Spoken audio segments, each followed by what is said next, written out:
मैं हूं अभिषेक कात्यायन। झारखंड की सभी 81 सीटों पर मतदान की प्रक्रिया पूरी हो चुकी है, लेकिन वोटिंग के बाद भी एक मुद्दे की गूंज अब भी सुनाई दे रही है। मुद्दा है अवैध घुसपैठ का। पहले इसी मुद्दे के इर्द गिर्द झारखंड का चुनाव लड़ा गया और अब नतीजों से ठीक पहले बीजेपी के फायर ब्रांड नेता गिरिराज सिंह ने बड़ा बयान दिया। इसमें उन्होंने कहा है कि झारखंड में बीजेपी की सरकार बनते ही अवैध घुसपैठियों को चुन चुन कर बाहर निकाला जाएगा।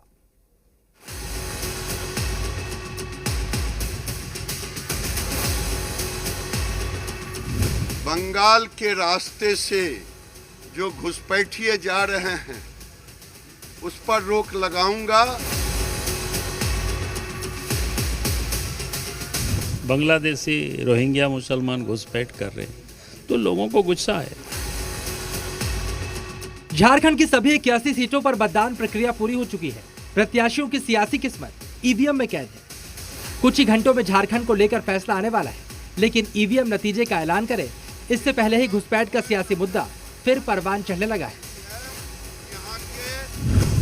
चुनाव प्रचार के दौरान झारखंड में घुसपैठ का मुद्दा टॉप पर रहा। बांग्लादेशियों और रोहिंग्या के टॉपिक को लेकर ऐसा घमासान छिड़ा कि भ्रष्टाचार, विकास और आदिवासी के मुद्दे सियासी पार्टियों के लिस्ट में फिसलते चले गए।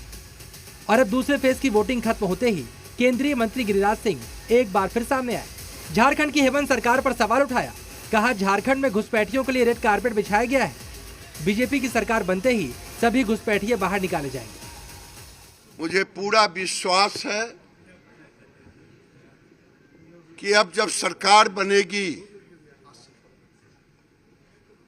तो झारखंड में बंगाल के रास्ते से जो घुसपैठिए जा रहे हैं उस पर रोक लगाऊंगा।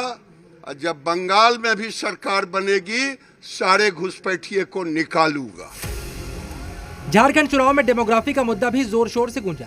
बीजेपी के निशाने पर जेएमएम का पारंपरिक आदिवासी वोट बैंक था।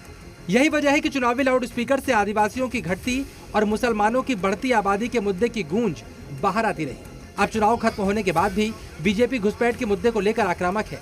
केवल गिरिराज सिंह नहीं, बल्कि झारखंड बीजेपी के सबसे बड़े चेहरे बाबूलाल मरांडी ने भी बांग्लादेशियों को झारखंड में बसाकर फर्जी तरीके से नागरिकता दिलाने का आरोप लगाया।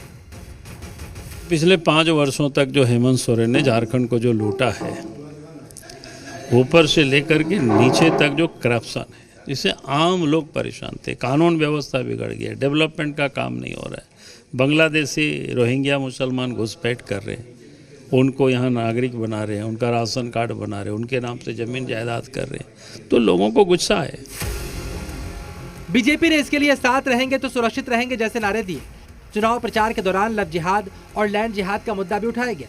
वहीं जेएमएम इस मुद्दे को लेकर बीजेपी पर निशाना साधती रही। विपक्षी दलों ने बीजेपी पर चुनावी नैरेटिव सेट करने का आरोप लगाया। झारखंड के सद्भाव को बिगाड़ने की कोशिश का भी दोष मढ़ा गया। वहीं इस बार के चुनाव में असम के मुख्यमंत्री हिमंता बिस्वा शर्मा लगातार झारखंड में मौजूद रहे, जिन्हें बांग्लादेश घुसपैठ के मुद्दे पर बीजेपी का पोस्टर बॉय भी माना जाता है। झारखंडी समाज व्यवस्था को घुसपैठिया मिलके बर्बाद कर रहा है। अगर ऐसे ही घुसपैठी आते रहते हैं तो झारखंड पूरा अलग हो जाएगा, डेमोग्राफी चेंज हो जाएगा और मिनी बांग्लादेश बन जाएगा। लेकिन चुनाव के बाद भी बीजेपी इस मुद्दे को लेकर फ्रंट फुट पर बैटिंग कर रही है। मुमकिन है अगर 23 को बीजेपी जादुई आंकड़ा छूने में कामयाब होती है तो घुसपैठियों को लेकर बड़ा फैसला किया जा सकता है। ब्यूरो रिपोर्ट, जी मीडिया।